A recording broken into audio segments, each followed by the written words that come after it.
ujian akhir semester studi hukum Islam.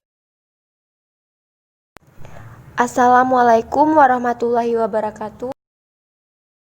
Perkenalkan, ini Miftah Aflah Zahirah dengan NIM 209200001.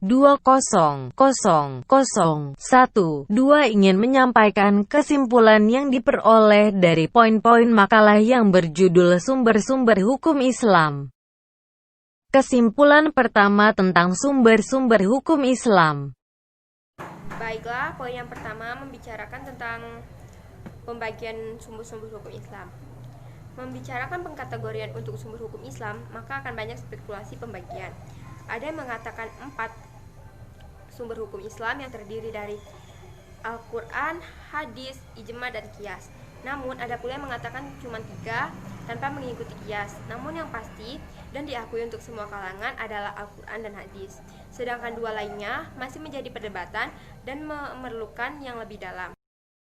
Kesimpulan kedua tentang Al-Quran.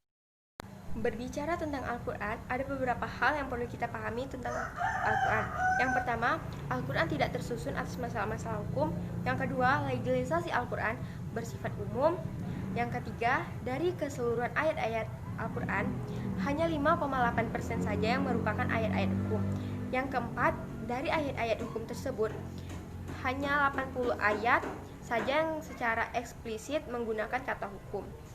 Yang kelima, sanksi dari pelanggaran hukum-hukum yang ditetapkan oleh Al-Quran adalah bersifat moral. Hanya ada beberapa yang bersifat konkret seperti potong tangan dan rajam.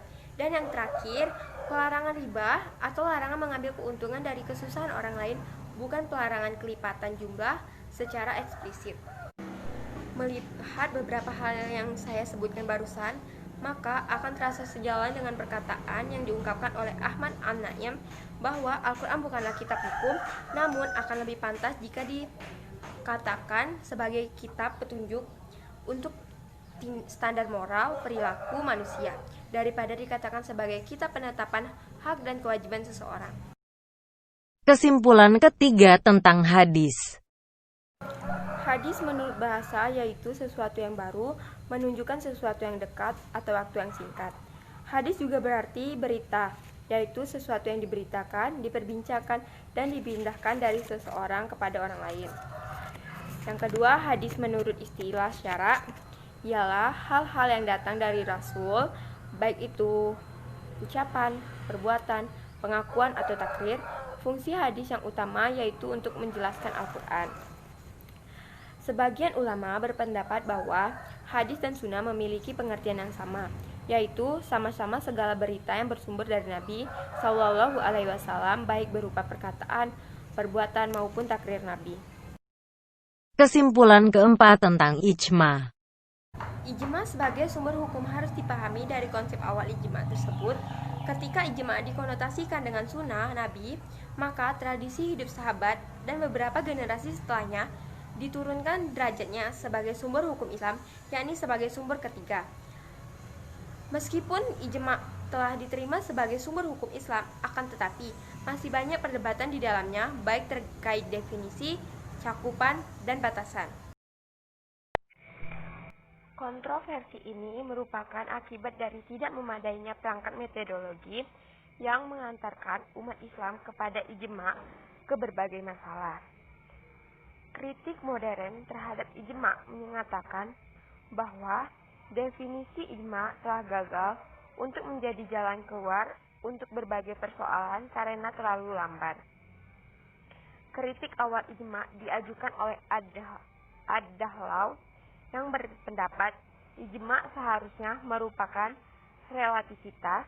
Dengan kata lain, ijma bukanlah konsensus bersama, tapi hanya berupa kesepakatan orang atau institusi yang berwenang di sebuah tempat saja.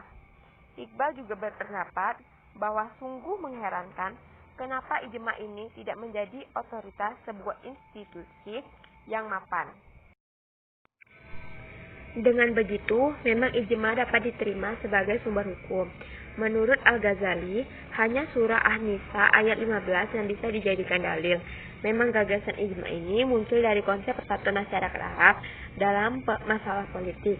Lebih dasar lagi, bahkan dasar ijma tidak bisa dibuktikan dengan jelas dan kuat. Semua dalil-dalil ijma lebih condong kepada perpaduan dan kesatuan umat, bukan dalam masalah memutuskan hukum. Selain itu, ternyata tidak ada definisi yang jelas tentang konsep ijma, umat dan jamaah pada masa awal.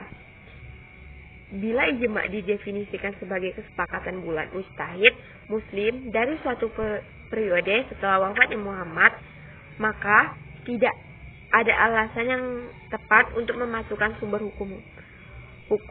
Ia lebih kepada metode pengambilan hukum. Meskipun banyak persoalan yang menyoal ijma, sumbangannya terhadap perkembangan hukum Islam sungguh besar.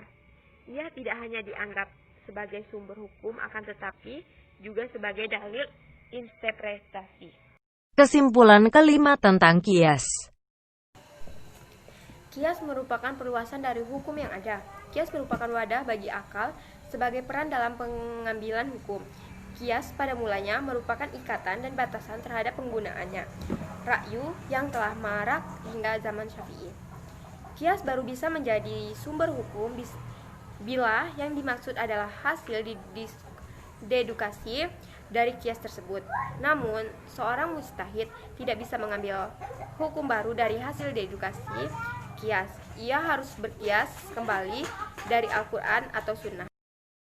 Baiklah, hanya itu yang dapat saya sampaikan. Jika ada kesalahan dalam penyampaian, bisa tolong langsung ketik komentar di bawah ini, agar saya bisa memperbaiki cara penyampaian saya pada saat menyampaikan materi selanjutnya.